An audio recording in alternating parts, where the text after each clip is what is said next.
This is Lily with MMA in Asia, and I'm talking to none other than Ronda Rousey, the UFC champion. It's a pleasure to have you in Asia. Thank you. It's a pleasure to be here. Great. You've competed over here before. You were in Beijing Olympics. Yes. What was your thoughts? What were your thoughts when you first saw the venue and everything that they did for that? Well, I thought that the village and the setup was amazingly beautiful. I mean, I remember when I went to the Athens Olympics, they were still building it when we got there. I think actually they finished building the Beijing Olympic Village before they finished the Athens one. And so I was just shocked by how gorgeous and detailed it really was. And I stayed like the whole month. I competed in the first week. I stayed in Beijing for an extra 3 weeks because I loved it so much. I had an amazing time. You went to the Great Wall? Yes. Yeah. Got to go to the Great Wall. I got to go to the Silk Market. Got to do, what else did I get to do? A bunch of stuff. Mostly I kept going to the Silk Market. I love shopping. But I'm really bad at bargaining. I hate arguing with people. And you have to do that here. Yeah, I hate arguing with people over money. It pisses me off. Oh, I don't know, it's kind of, I think that's why me and the Armenians get along so well. Because they're like, it's embarrassing to argue over money, but that makes me terrible at bargaining. So if people are like, no, this much, I'm like, all right. If you do it, you have to do it in Hong Kong on the street too. So while you're here, it's like they consider it a sport.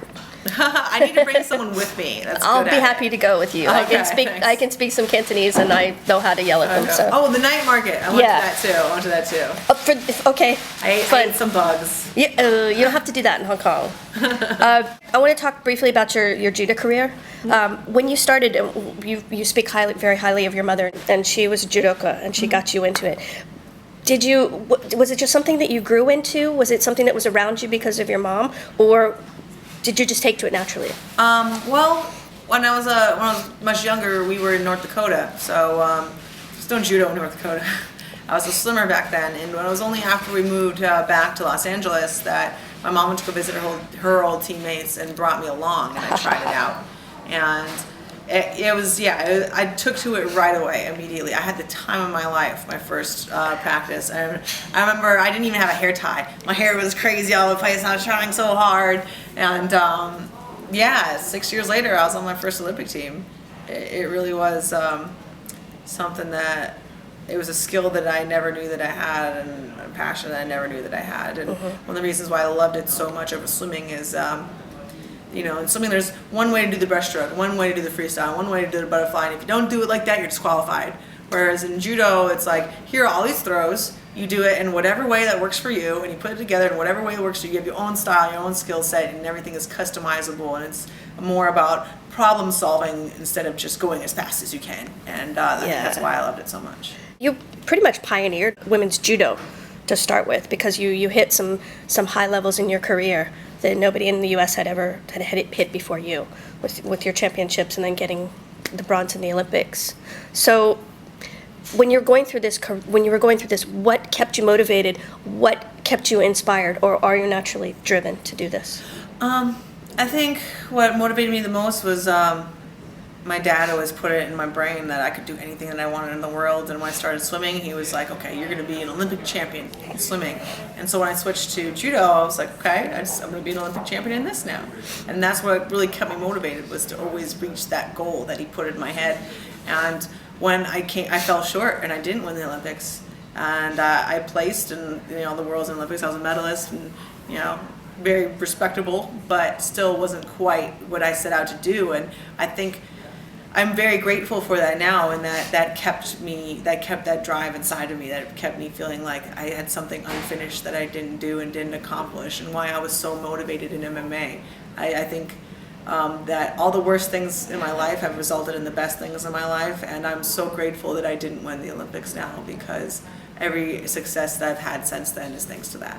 How did you get involved in MMA? What was the first time you decided you were going to hit somebody? Well, after the Beijing Olympics, I decided that I was going to be a bartender for the rest of my life.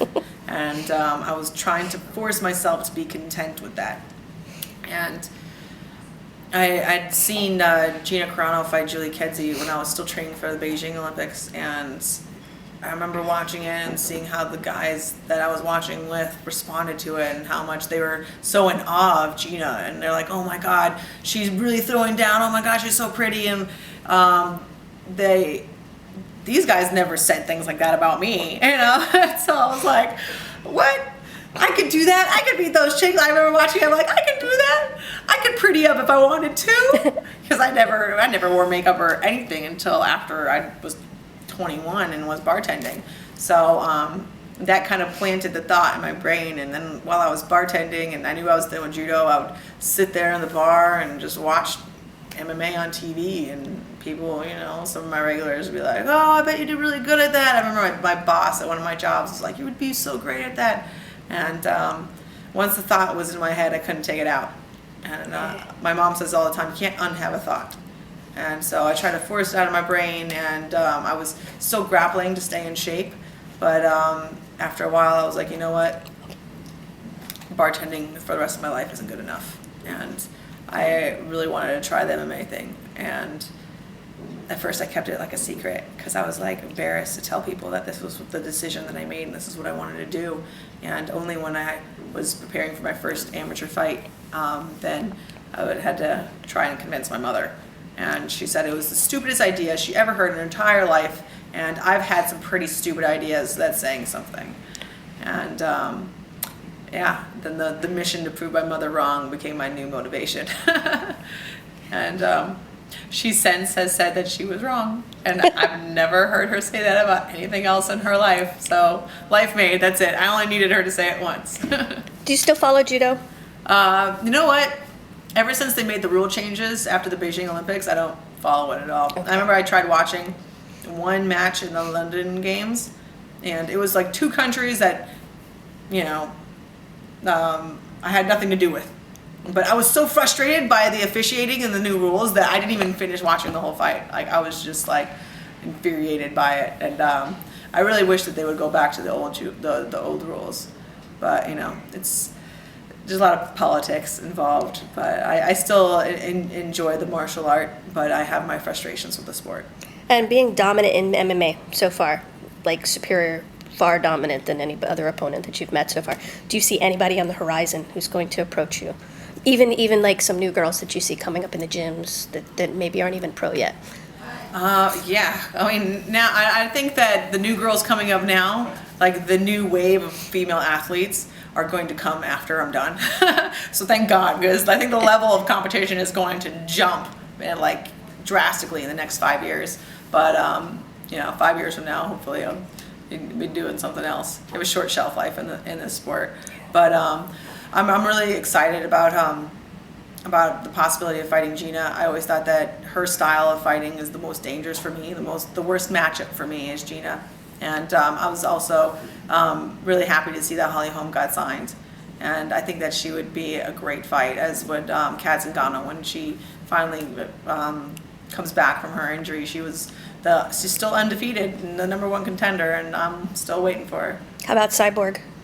I mean, I've always been down to fight Cyborg at any second, all the time, but people forget she's the one that asked to be released from the UFC. 24 hours after they announced out of competition drug testing, she asked for a release. I didn't go anywhere. She's the one that ran off. So still open to that too?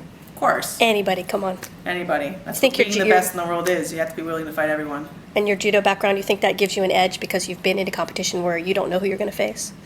Yeah, I mean, there's a lot of factors that give me an edge, and my judo background is one of them. Okay. Thank you very much. It's been a pleasure to speak with you. I speak with you too.